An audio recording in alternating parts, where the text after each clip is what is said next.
राज्याच्या विधिमंडळाचं अधिवेशन संपत आलं तरी सदस्यांनी मांडलेल्या अनेक लक्षवेधी सूचनांची उत्तरं अद्याप प्रलंबित आहेत। या मुद्द्यावर भाजप आमदार सुधीर मुनगंटीवार यांनी विधानसभेत आक्रमक पवित्रा घेतला।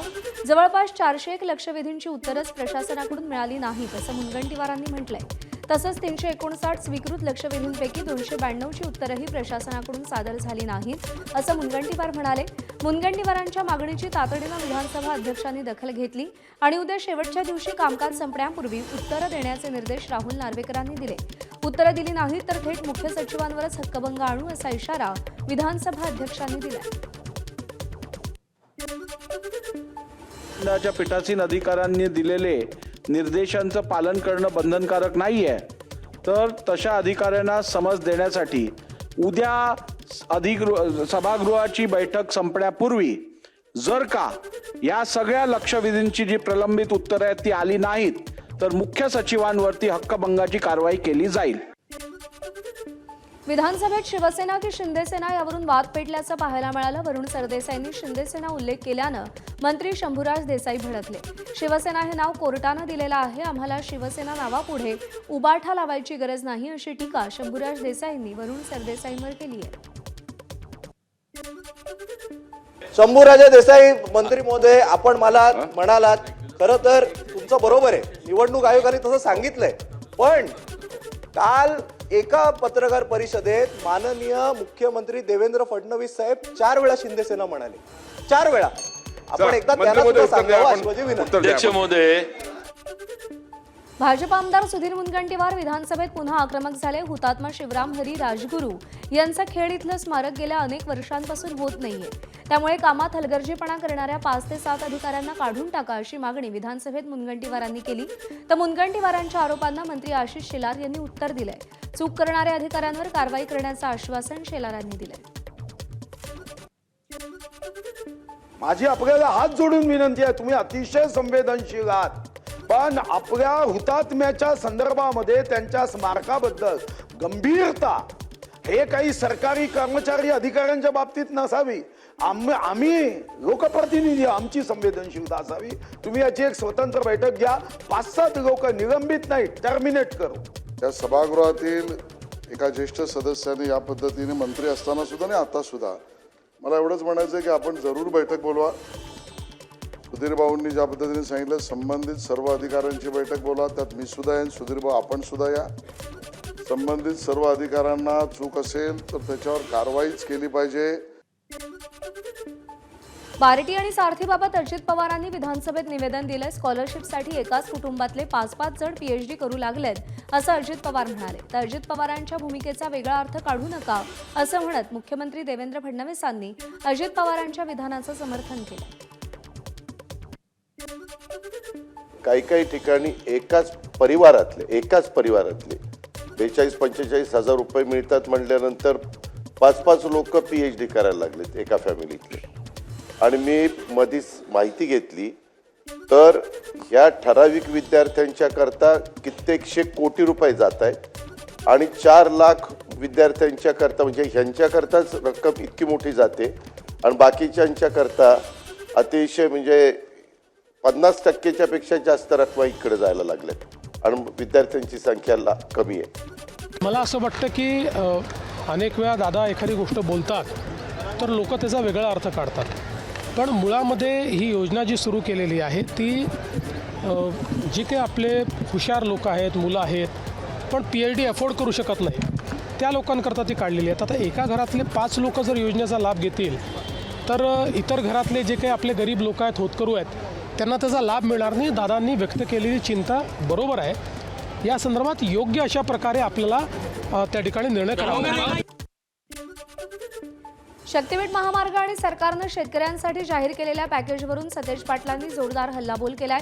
तुमच्या डबल आणि ट्रिपल इंजिन सरकारचा शेतकऱ्यांना काय उपयोग असा सवालही सतेज पाटील यांनी उपस्थित केला। एवढ्या गोष्टी झाल्या की 899 लोकांना आत्महत्या करण्याची वेळ आली। सभापती महोदय, हे वास्तव या ठिकाणी आपल्यासमोर मला मांडताना अत्यंत दुःख या ठिकाणी होतं। का ट्रिपल इंजिन सरकार म्हणायचं, डबल इंजिन सरकार म्हणायचं, केंद्राचं आणि राज्याचं डबल इंजिन सरकार आहे, कुठेही कमी पडणार नाही. प्रस्तावच तुमचा महिनाभर जात नसेल तर या ट्रिपल इंजिन आणि डबल इंजिनचा आमच्या शेतकऱ्याला काय फायदा? Help delayed is help denied. सभापती महोदय. हिवाळी अधिवेशन सुरू असताना मनसे अध्यक्ष राज ठाकरे यांनी राज्याचे मुख्यमंत्री देवेंद्र फडणवीसांना पत्र लिहिलंय. राज्यातली लहान मुलं पळवण्याच्या टोळ्यांसंदर्भात आणि लहान मुलं बेपत्ता होण्याच्या वाढत्या प्रमाणासंदर्भात राज ठाकरे यांनी गंभीर प्रश्न उपस्थित केलेत. या राज्यात लहान मुलं पळवली जात आहेत, तरुण मुली पळवल्या जात आहेत, महाराष्ट्रातल्या जमिनी पळवल्या जात आहेत. यावर विधिमंडळात चर्चा व्हावी आणि त्यावर एकमुखानं काही ठोस निर्णय व्हायला पाहिजे, असं राज ठाकरे यांनी एक्स पोस्टमध्ये म्हटलेलं आहे. तर बेपत्ता होणाऱ्या मुलींची कारणं आपण याआधी सांगितली आहेत, अशी प्रतिक्रिया मुख्यमंत्री देवेंद्र फडणवीसांनी दिली आहे. या संदर्भात आता त्यांनी नेमकं काय पत्र लिहिलं आहे हे मी वाचलेलं नसल्यामुळे मी त्याच्यावर उत्तर देऊ शकणार नाही. पण नक्की जर काही त्यांच्या शंका असतील तर त्याला उत्तर देऊ. महाराष्ट्रातला रस्ते प्रवास आणखी सुसाट आणि सुखकर होणार आहे, कारण पुढील वर्षी रस्त्यांच्या कामासाठी तब्बल 1.5 लाख कोटी रुपये खर्च केले जातील, तशी केंद्रीय मंत्री नितीन गडकरींनी माहिती दिली. राज्यात अनेक ठिकाणी नवे मार्ग बांधण्यात येत आहेत. तसंच मुंबई पुणे एक्सप्रेस हायवेला पर्यायी असा दुसरा महामार्ग मंजूर करण्यात आल्याची माहिती नितीन गडकरींनी दिली. आपण MSIDCला म्हणजे दीक्षित साहेब ज्याचे अध्यक्ष आहेत PWD कॉर्पोरेशनचे, त्यांना आपण काम दिलेलं आहे. त्याच्यामध्ये जी कामं आहेत त्याच्यामध्ये सगळ्यात पुण्यापासून तर संभाजीनगर हा नवीन आपण एक्सप्रेस हायवे बांधतो आहे. हा 16,318 कोटीचा आहे. MOU झालेला आहे. एक पहिला जो आहे तो पुणे अहमदनगर संभाजीनगर असा रस्ता आहे. तो रस्ता पूर्ण चांगला करणार, त्याच्यावर पूल वगैरे बांधून 2,000 कोटी खर्च करणार. राष्ट्रवादी काँग्रेसचे आमदार राजकुमार बडोले यांनी बहुजन समाज, अनुसूचित जाती जमाती आणि मागासवर्गीय समाजाच्या प्रश्नांना सभागृह कामकाजात स्थान न देण्यासंदर्भात खंत व्यक्त केली. त्यांनी विधानसभा अध्यक्ष राहुल नार्वेकर यांना पत्र लिहून नाराजी व्यक्त केली आहे. सांगलीच्या जत तालुक्याला देवभूमी घोषित करा अशी लक्षवेधी भाजपचे आमदार गोपीचंद पडळकर यांनी मांडली आहे. धार्मिक पर्यटनासाठी विशेष निधी देण्याचीही त्यांनी मागणी केली आहे. धार्मिक पर्यटन सुरू झाल्यास जतच्या विकासास मदत होईल असा दावा लक्षवेधी सूचनेतून गोपीचंद पडळकरांनी मांडलेला आहे. नागपूरमध्ये मुख्यमंत्री युवा प्रशिक्षणार्थी आक्रमक झाले. यशवंत स्टेडियम बाहेर जाण्यासाठी आंदोलकांची पोलिसांची बाचाबाची झाली. विधान भवनाकडे जात असताना आंदोलकांना पोलिसांनी रोखलं. सरकारनं दिलेलं मासिक भत्ता आणि नोकरी देण्याचं आश्वासन पूर्ण करावं अशी आंदोलकांची मागणी आहे.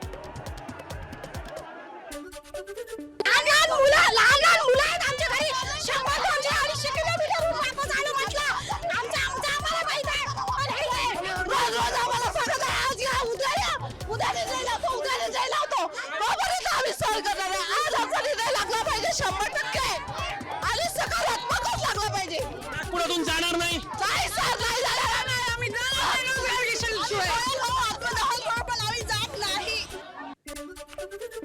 दरम्यान आंदोलकांच्या मागण्यांसंदर्भात मुख्यमंत्री विचार करतील. आंदोलनकर्त्यांनी लोकशाही मार्गाने प्रश्न मांडावे असं आवाहन सुधीर मुनगंटीवार यांनी केलं. तरुणांना याची जाणीव नक्कीच आहे की खूप जास्त आक्रमक झालो तर कारण नसताना पोलिसांच्या रेकॉर्डमध्ये त्यांच्या भविष्यासाठी काही अडचणी निर्माण होऊ शकतात. म्हणून मला याच्यात दूरपर्यंत काहीही राजकारण वाटत नाही.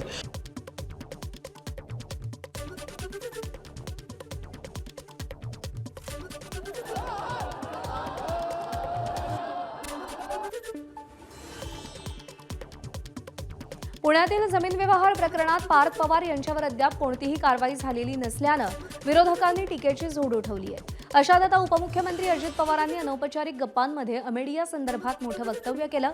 व्यवहार होत असताना अधिकाऱ्यांनी कागदपत्र पडताळणी करणं आणि चुकीच्या बाबी असल्याचं लक्षात आल्यानंतर भूमिका घेणं अपेक्षित होतं. अधिकाऱ्यांकडून कारवाई झाली असती तर पुढचा प्रकार घडला नसता असं अजित पवारांनी अनौपचारिक गप्पांमध्ये चर्चेमध्ये म्हटलंय. त्यामुळे पुण्यातील जमीन व्यवहार प्रकरणाचं खापर अजित पवारांनी अधिकाऱ्यांवर फोडल्याचं दिसून येतंय. दरम्यान अजित पवारांचे पुत्र म्हणजे राजपुत्र आहेत असा टोला ठाकरेंच्या शिवसेनेचे खासदार संजय राऊत यांनी लगावलाय.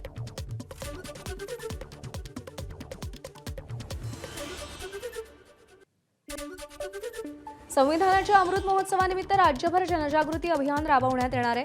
आपलं संविधान आपला अभिमान अंतर्गत विविध उपक्रम हाती घेण्यात येणार आहेत. आर्टिफिशियल इंटेलिजन्सची माहिती देणारा रथ सगळ्या जिल्ह्यामध्ये फिरणार आहे.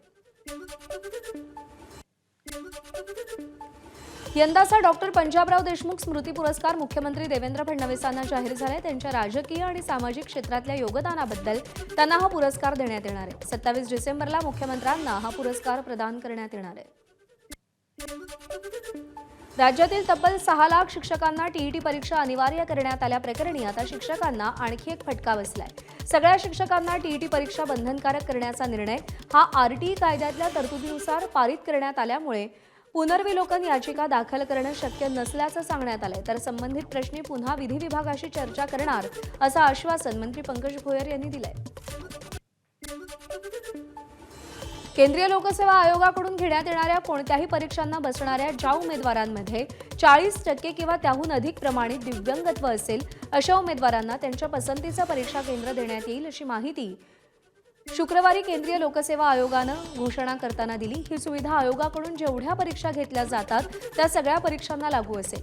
दिव्यांगांना अधिकाधिक यूपीएससीच्या परीक्षांना बसता यावं या उद्देशानं हा निर्णय घेतल्याचं यूपीएससीचे अध्यक्ष अजय कुमार यांनी सांगितलं. दिव्यांग उमेदवारांना भेडसावणाऱ्या प्रवासाच्या किंवा अन्य समस्या लक्षात घेऊन हा निर्णय घेण्यात आलाय. सोन्याच्या आणि चांदीच्या दरात पुन्हा एकदा मोठी वाढ होऊन सोन्याच्या दरानं जीएसटीसह 1,36,000 तर चांदीनंही 1,95,000 रुपयांचा नवा उच्चांक गाठला असल्याचं जळगावच्या सुवर्णनगरीत पाहायला मिळतंय. आधीच डॉलरच्या तुलनेमध्ये रुपयाची मोठी घसरण झाली असताना त्यात आता अमेरिकन फेडरल बँकांच्या व्याजदरात कपात करण्यात आल्याचा परिणाम म्हणून सोन्याच्या आणि चांदीच्या दरात मोठी वाढ झाल्याचं पाहायला मिळतंय. एकाच दिवसात सोन्याच्या दरात 3,000 रुपयांची वाढ होऊन सोनं 1,33,000वरून 1,36,000 रुपयांवरती जाऊन पोहोचलंय. तर दुसरीकडे चांदीच्या दरातही 10,000 रुपयांनी वाढ होऊन चांदीच्या दरानं 1,95,000 रुपयांची विक्रमी पातळी गाठलेली आहे. रासायनिक कंपन्यांच्या प्रदूषणामुळे नेहमीच चर्चेत असणाऱ्या डोंबिवलीमध्ये चक्क गुलाबी रस्ता पाहायला मिळाला.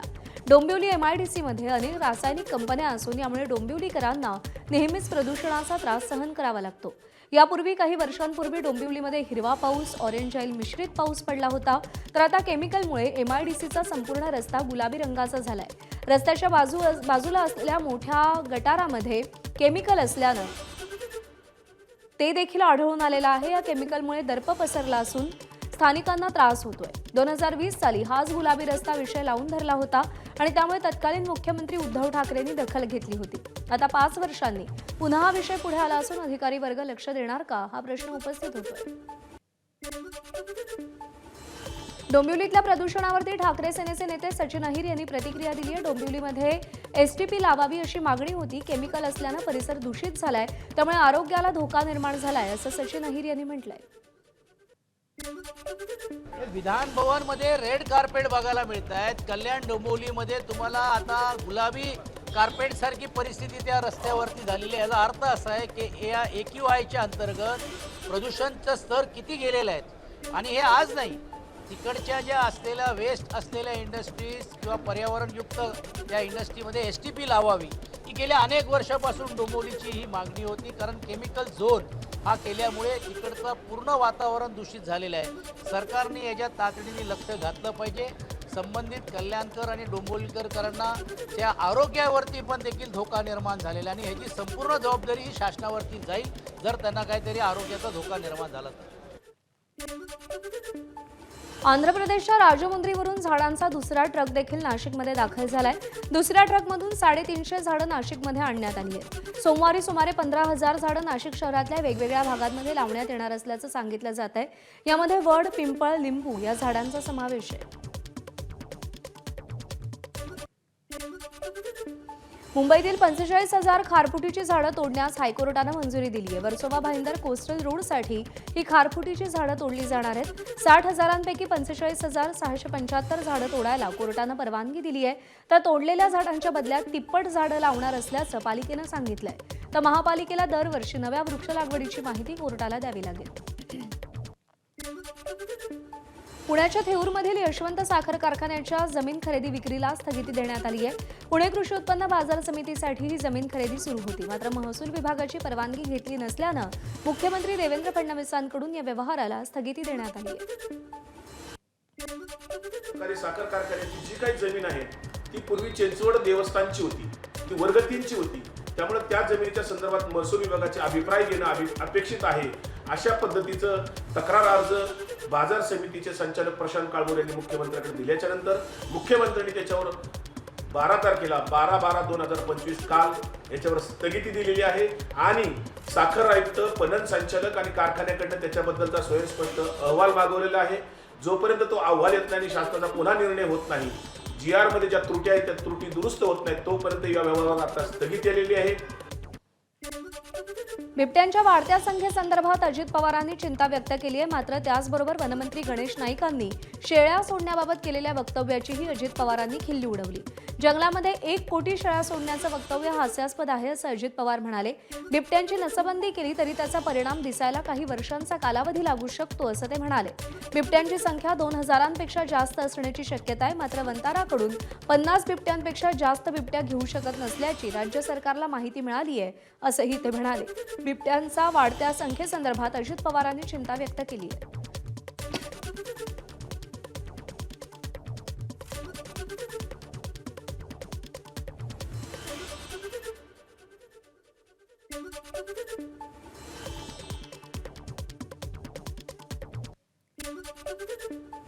दरम्यान शेळ्यांच्या मुद्द्यावरती अजित पवारांशी चर्चा करू असं वनमंत्री गणेश नाईक यांनी अजित पवारांच्या वक्तव्यावर म्हटलंय.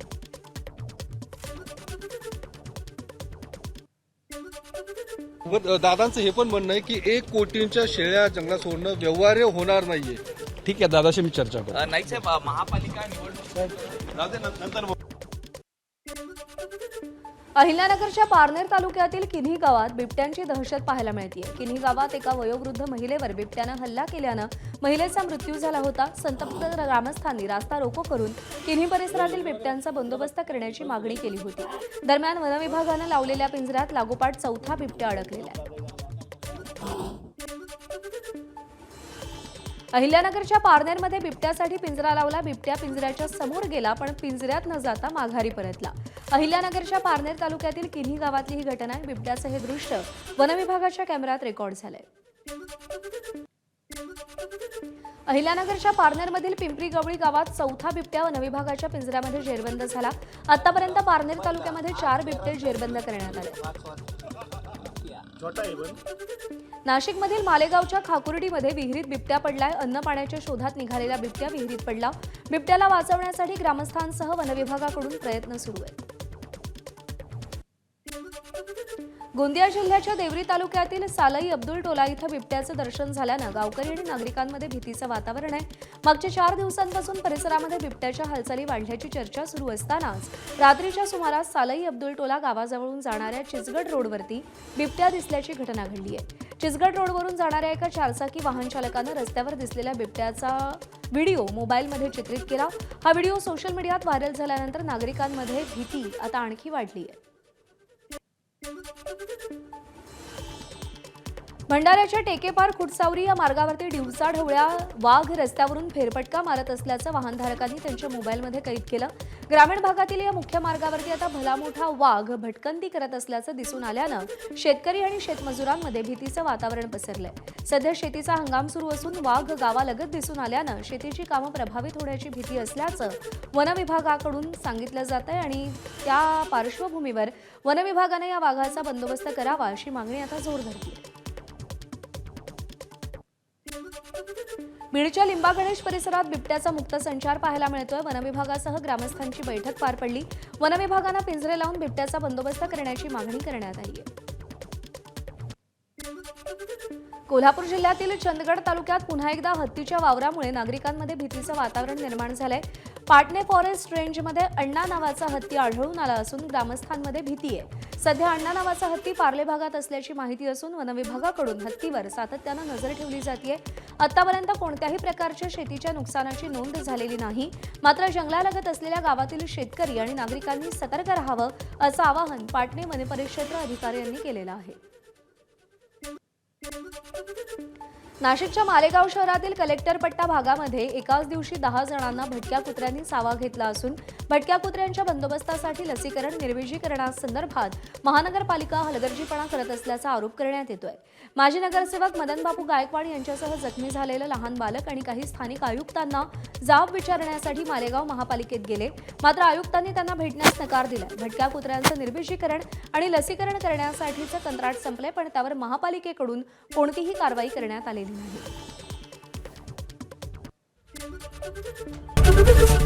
एबीपी माझा, उघडा डोळे बघा नीट.